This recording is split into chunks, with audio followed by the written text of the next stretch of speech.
Okay, I wanted to take this opportunity to talk with you about executive functions and motivation and their role in reading. Executive functions are directive capacities in the mind. They tell other parts of the brain what to do. So they're responsible for directing perceptions, feelings, thoughts, and actions. The important thing to remember about executive functions is that they don't do anything themselves particularly. What they do is cue other parts of the brain to do things. So they're simply the directive processes in the brain.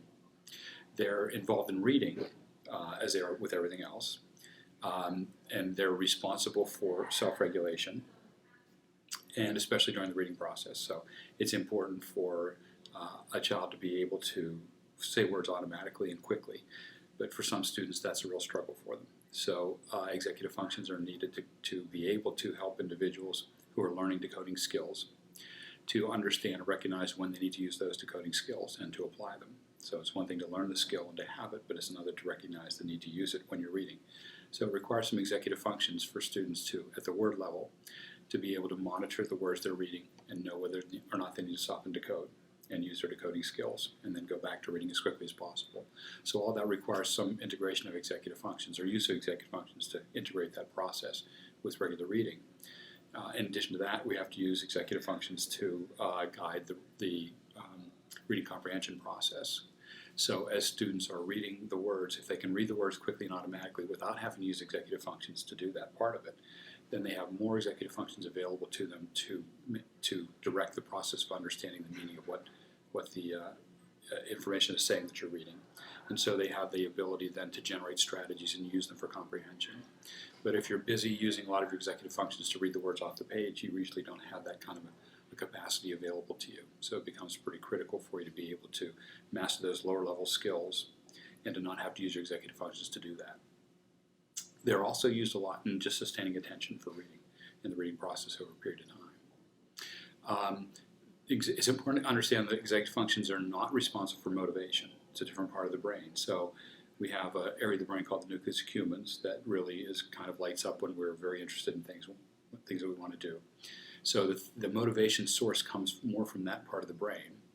And when you're interested in something and motivated and you want to go after it, then that part of the brain activates and influences the executive functions. So the executive functions are now on board and ready to help cue and direct your brain to help you get what you want.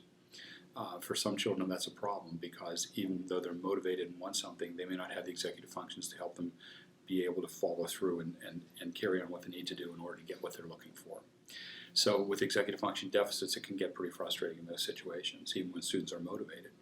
And when a student isn't motivated, it's even worse because when you're motivated, you can bring as much executive function as you have to the table and use it effectively. When you're not motivated, it's unlikely that you're going to do that. You're simply trying to respond to other people's demands on you and try to do what they're asking you to do, and it becomes very difficult. So it's really critical for us to encourage students to find the motivation to enjoy reading and to like reading a lot. So we have to be masters of motivation when it comes to reading and get kids to really understand the benefits of it and the love of reading and encourage them to do it as much as possible. Because when you have executive function deficits, the thing that you have to do in order to kind of overcome them is to practice the use of them. And so one of the ways to do that is to read a lot. The more you read, the more you use your executive functions to direct the reading process, the better at it you get. So for disabled readers or students with reading difficulties, they often don't want to engage with text very much. They're not interested in the reading process, and so it becomes more difficult for them to get the practice they need. So really the motivation piece is critical to get students interested in reading, to get them reading a lot, and to get them to practice that process, and give them feedback about the accuracy of their performance, how well they're doing it, how well they're integrating the components. Those are pretty much the critical pieces for intervention for students that have executive function difficulties and reading problems, and when the motivation pieces are there as well.